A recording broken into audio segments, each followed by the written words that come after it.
Alright, today we're going to make a quick little video, show you how to make some fodder for your animals and chickens. We use this for our goats and our chickens out here. I buy some 50-pound bags of seed wheat from the feed store. Working on this, I figured out that 3/4 cup is just what I need for each quart jar. So I can figure it out, I can measure it out in this little thing. It is a 3/4 cup. Put that in the jar. And fill that up with water. Trying to do all this in one sitting. You can see some of the stuff will float. I'll give it till tomorrow, give it a chance to soak it up. If the seed floats, it's not viable. You need to just kind of slosh it off the top. We'll put the warm water in there and leave it overnight. I don't go more than 24 hours doing this. And kind of swirl the air out of it, get all the air off those. And in 24 hours we'll dump out all this water, and we'll use instead some cheesecloth and the ring, and put all the seed in here. By then it's nice and soaked. Leave that I do this for 2 days, and if you look real close, you can see that the little seeds start getting the sprouts coming out, and that's after about 2 days in there. So 24 hours in the water.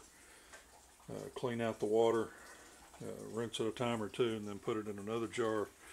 Little cheesecloth on top, and a ring, and every time I go by it, I turn it every couple hours, half a day, whatever.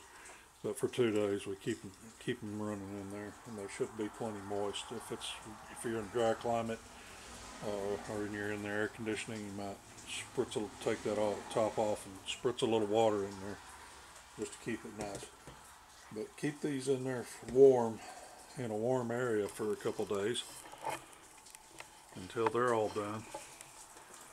And eventually you'll dump it into your bins. In this case, I'm using these little clear bins for my fodder. You have one with no holes. You have these that have the holes on them.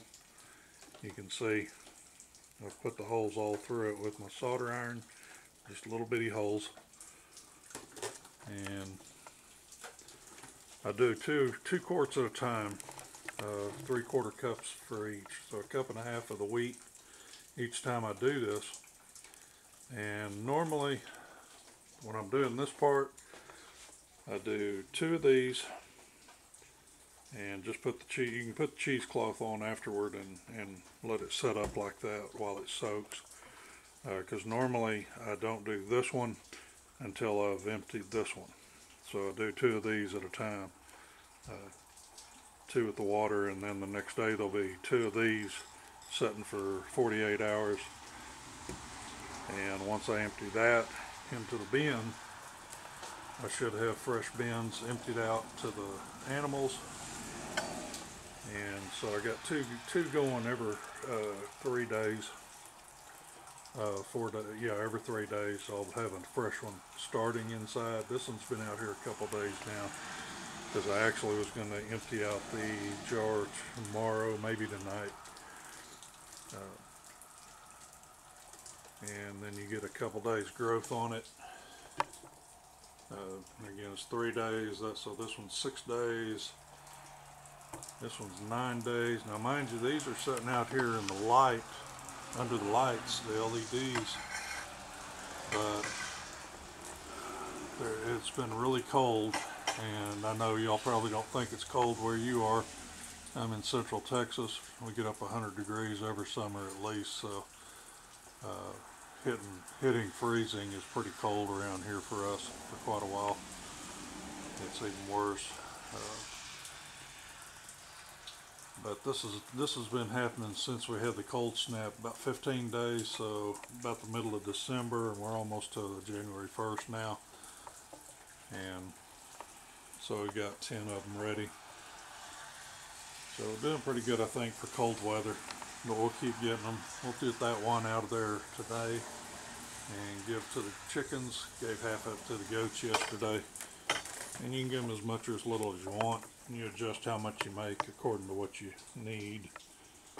But again, you can see the holes in the bottom. And they get those seed and everything. Once they start turning yellow, they've been there plenty long enough.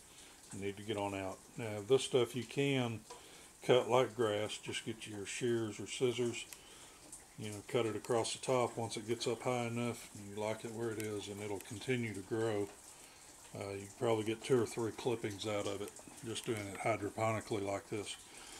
If you want to go to the trouble of doing like we did with the kale, putting it in some potting mix and dirt mixture, you can probably even get more than 3 cuttings out of it.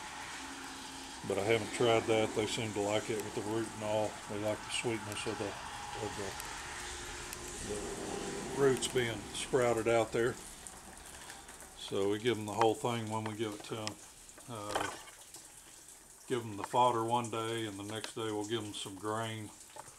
I like to keep some grain fermenting, and we'll switch out with the chickens on what they get each day. And that's everything on this one. So appreciate you watching. Make sure and subscribe. Like my video if you do, and let me know what you think about it. See if there's maybe some questions I can answer on this in the comments down below. I'll try to look at them. This isn't my regular job, but I am getting a little more involved in trying to take care of things. Not used to standing around a camera all the time showing people what I do, but I enjoy this, and hopefully you do as well, and hopefully we can learn a little bit off each other. Thanks. Have a great day.